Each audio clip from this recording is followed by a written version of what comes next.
अस्सलाम वालेकुम प्यारे दोस्तों, मेरा नाम है जाहिद और आप देख रहे हैं ए अज़ीज़ टेक्निकल चैनल। उम्मीद करता हूं आप सब खैरियत से होंगे। प्यारे दोस्तों, आज की इस वीडियो में हम बात करेंगे फ़िलिप्स कंपनी का एक बॉटम लोडेड वाटर डिस्पेंसर, जिसमें मसला ये है कि इसमें पानी नहीं आ रहा। तो जैसा कि आप देख सकते हैं कि इसके अंदर जो बोतल है वो नीचे लगती है, और जैसे कि सिंपल वाटर डिस्पेंसर जो आते हैं टॉप लोडेड, उनमें ये होता था कि बोतल उनके ऊपर लगती थी और बाय ग्रेविटी पानी नीचे आता था।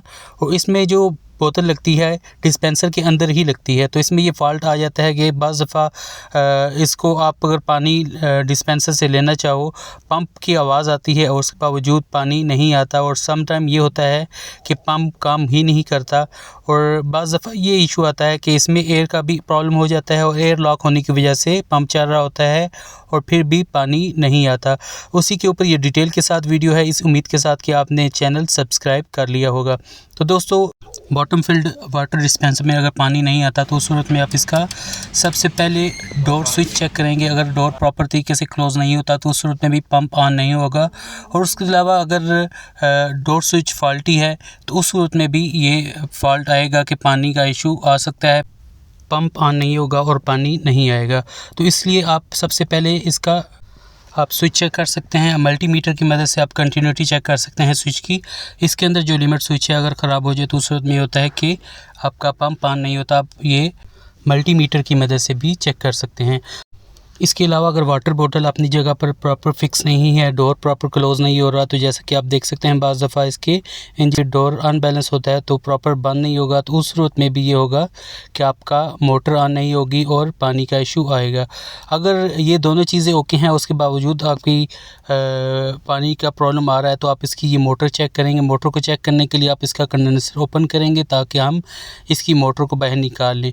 मोटर को निकालने के लिए आप इसके कंडेंसर की जो स्क्रू हैं उसको ओपन करते हैं। उसके बाद इसके कंडेंसर को स्लोली बाहर की तरफ निकालें। इसके ऊपर ही फ़िल्टर फिक्स है, इसको इसके पाइपों को देखते हुए जितनी गुंजाइश निकलती है आप इसके कंडेंसर को बाहर निकालें तो आप मोटर इसकी सामने आ जाएगी।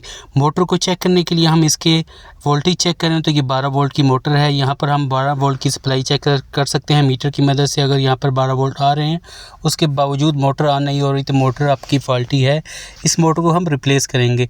उसके अलावा अगर मोटर चल रही है उसके बावजूद पानी नहीं आ रहा तो उस सूरत में ये हो सकता है कि इसके अंदर एयर लॉक हो सकता है। यानी कि बाज़ दफ़ा ये होता है कि पानी ना होने के बावजूद पंप चलता रहता है, पाइप के अंदर एयर हो जाती है और दोबारा से जब हम इसमें पानी फिल करते हैं या फिर नई बोतल लगाते हैं तो उस सूरत में होता है कि इसमें एयर आ जाती है और एयर लॉक होने की वजह से पानी पंप जो है नहीं उठाता।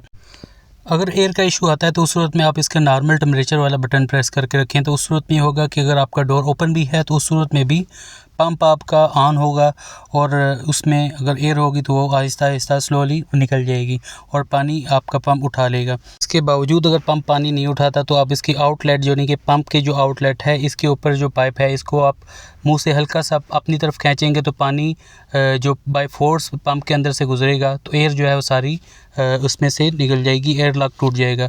तो अगर फिर भी आपका अगर ये पंप नहीं उठाता पानी तो उस सूरत में आपके पंप इसका रिप्लेस करना पड़ेगा।